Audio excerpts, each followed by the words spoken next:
Brasil sem pensar nessas mudanças pós-mídias digitais. E aí se trata, eu acho, de mudanças bastante radicais. Eu acho mudança no campo mesmo da economia, no campo do entendimento do que pode ser uma educação 2.0. E para a gente pensar a educação, para a gente pensar essa produção cultural hoje contemporânea, eu acho que é impossível sem pensar a partir justamente, né, desses novos marcos fundamentais. Eu acho que hoje nós temos assim práticas sociais muito distintas, né, muito novas, como o compartilhamento dos arquivos, produção, né, de recursos educacionais abertos, produção de texto, de imagens, de música, que servem, que circulam muito rapidamente na internet e fora da internet, e que, enfim, são decisivos hoje para a gente pensar um salto qualitativo da educação no Brasil.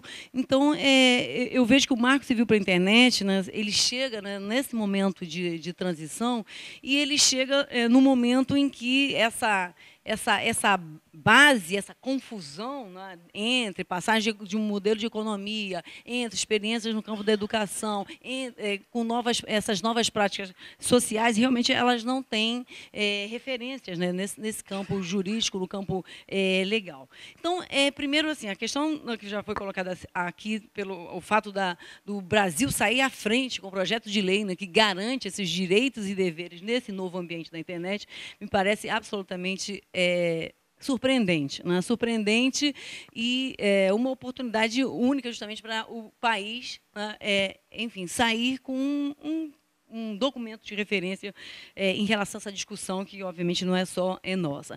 E eu acho que é preciso dizer também assim, que a internet é hoje vista como uma espécie de banco de dados universais, né?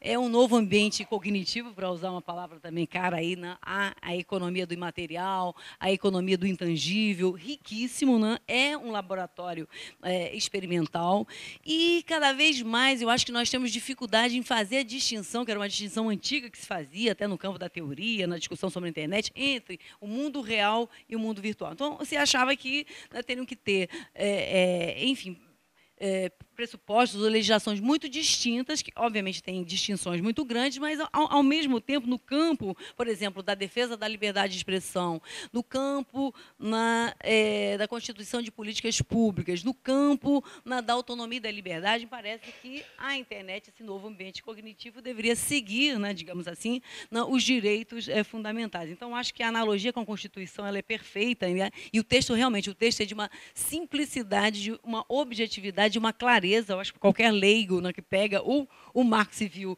né, consegue, enfim, de uma forma muito imediata, entender do que se trata ali, também enxuto, né? Então, me parece que realmente é um documento bastante precioso para se pensar isso que seria essa nova constituição de um novo mundo.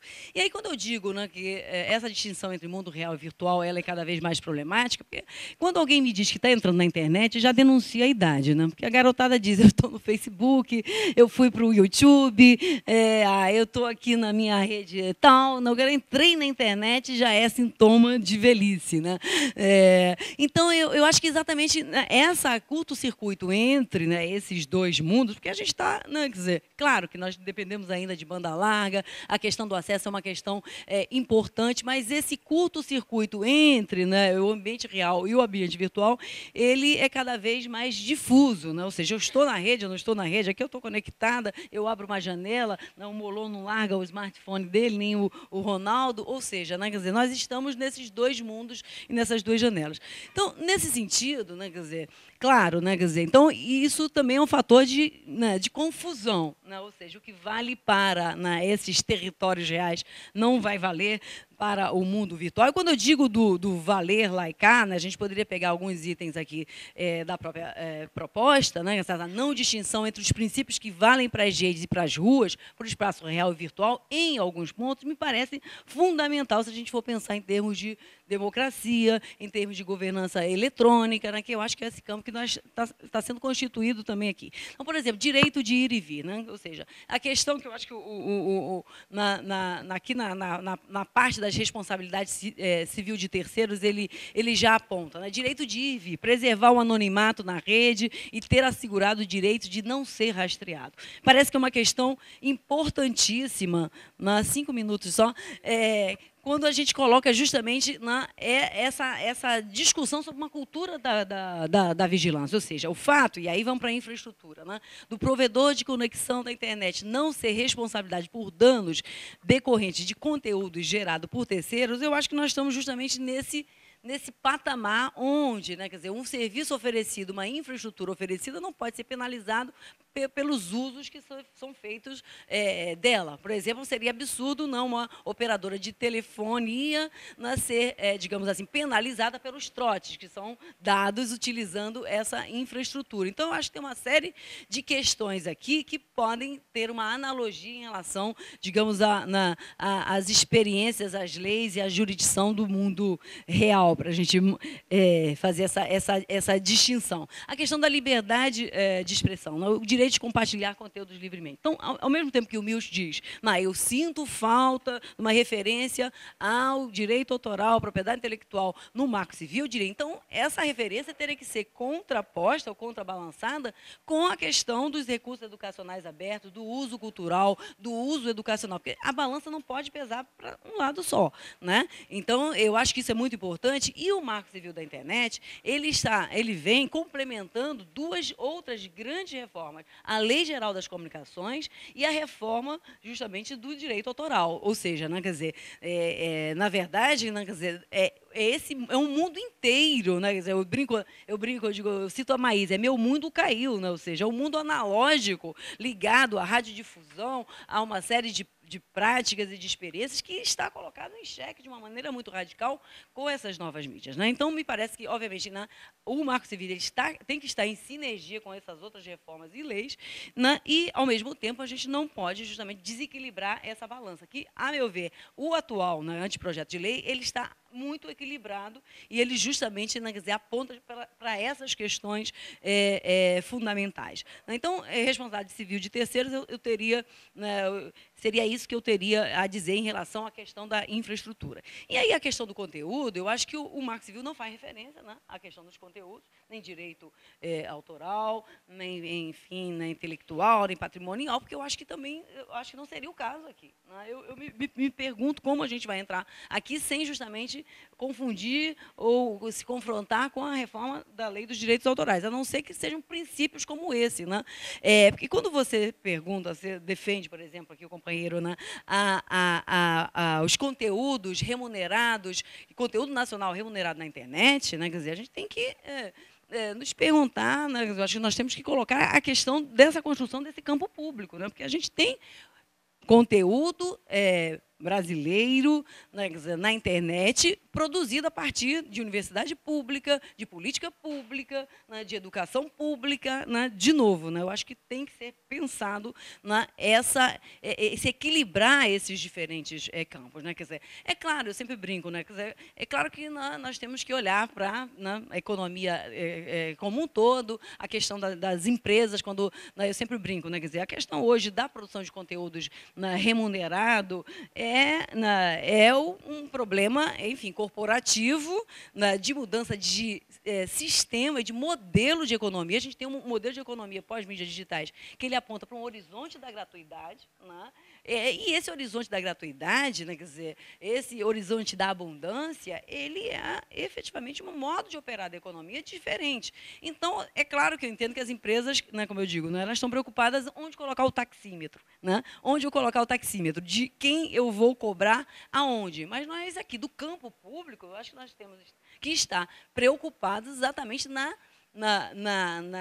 em assegurar que essa produção de conteúdos livre, gratuita, educacional, cultural, né, quer dizer, ela se mantenha nesse ambiente, né, digamos assim, assimétrico que é hoje, né, quer dizer, o ambiente virtual. Então, nesse sentido, eu acho que era essa defesa que eu queria fazer aqui do campo público, dentro do ambiente novo como esse. Porque, de novo, né, quer dizer, são muitos interesses que estão em jogo, né, e o campo da construção do público, eu acho que hoje a gente, eu acho que a gente pode dizer que o Brasil deu saltos assim, quânticos nas décadas dele, tem formado algo que eu gosto de chamar de intelectualidade de massa, né, ou de uma cultura popular digital, que é justamente, né, ela se dá nessa confluência, nesse momento, e com uma quantidade muito grande de conhecimento circulou. Música, texto, enfim, produção de conhecimento científico, de forma muito veloz e que está sendo apropriada, utilizada, produzindo obras derivadas, remix, de forma muito singular e muito original, por estudantes, por toda uma geração que vem da periferia, por todo um campo de jovens e de cidadãos que precisam digamos assim, desse ambiente regulado, equilibrado, né, e que, efetivamente, a balança não pese para um lado só. Eu acho que hoje esse momento é um momento confuso e eu acho que o Marco Civil assim, eu acho que pode ser assim, um documento assim, exemplar desse equilíbrio, né, entre essas forças que nós costumamos, enfim, chamar de mercado, de campo público, né, de uma forma, a meu ver, assim, enfim, né, quer dizer, eu espero, né, como um guia, efetivamente, para essa mudança radical de paradigma que eu acho que nós estamos no meio dela. É isso. Obrigada. Obrigada, Ivana. Cumpriu o tempo também certinho. Muito obrigada pela contribuição que a UFRJ traz através da Escola de Comunicação para esse debate. De fato, não é um debate simples. É um debate com enormes complexidades e que nós vamos precisar destrinchar para o elefante ficar de uma cor razoável, né? Vamos ver. Bom, agora é João Carlos Miller, advogado da Rede Globo. Assim que está o seu currículo aqui. Então, João Carlos Miller. Não sei se é só o seu currículo, mas é o que está aqui, viu, João?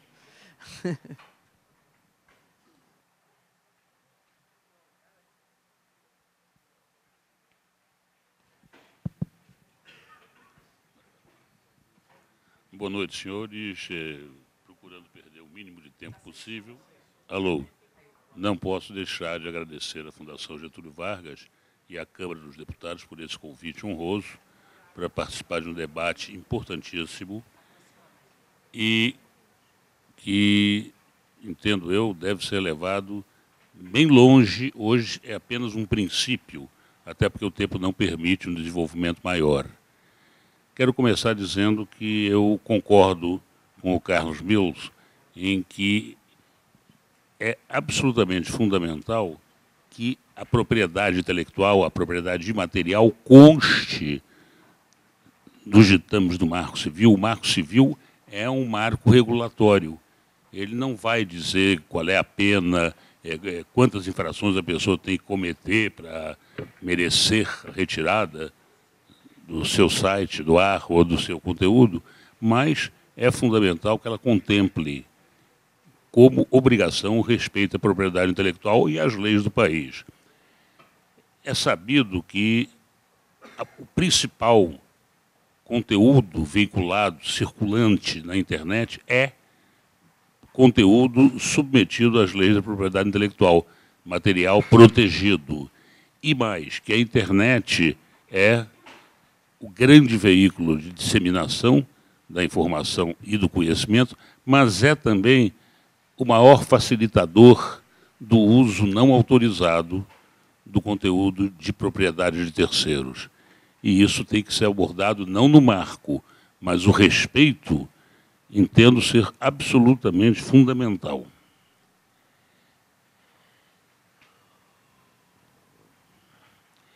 Quanto ao problema da ordem judicial, também me associo a Carlos Mills para dizer que hoje a coisa funciona independente de regulação do governo, funciona mediante notificações até por via eletrônica que se faz aos provedores, que na maioria absoluta dos casos retiram o material. Para lhes dar uma ideia, Deputada Jandir, meu currículo, melhor ainda que advogado da Rede Globo, é advogado. Porque eu advogo para várias entidades e para artistas também, então prefiro ser tratado só como advogado. Mas onde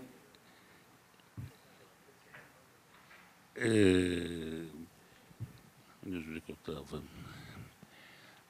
Ah, sim.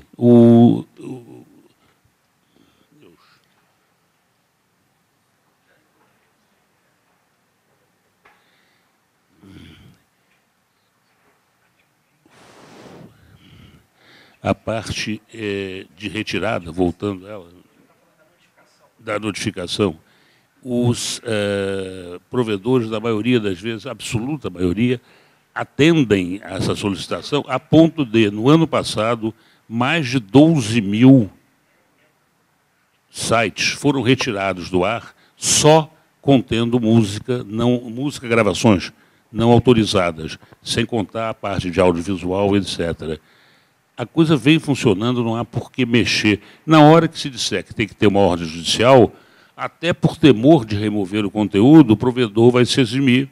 Não sou obrigado a fazê-lo, tem que ter uma ordem judicial. Gostaria de saber se o Poder Judiciário concorda com isso. Uns milhares, dezenas de milhares, talvez centenas de milhares de casos que irão entupir os canais judiciários já assoberbados por uma quantidade enorme de reivindicações, de queixas. Assim não funciona, não é assim. Outro ponto importante é que a professora Ivana, que eu respeito profundamente, mas ela diz que não precisa ter essas normas, que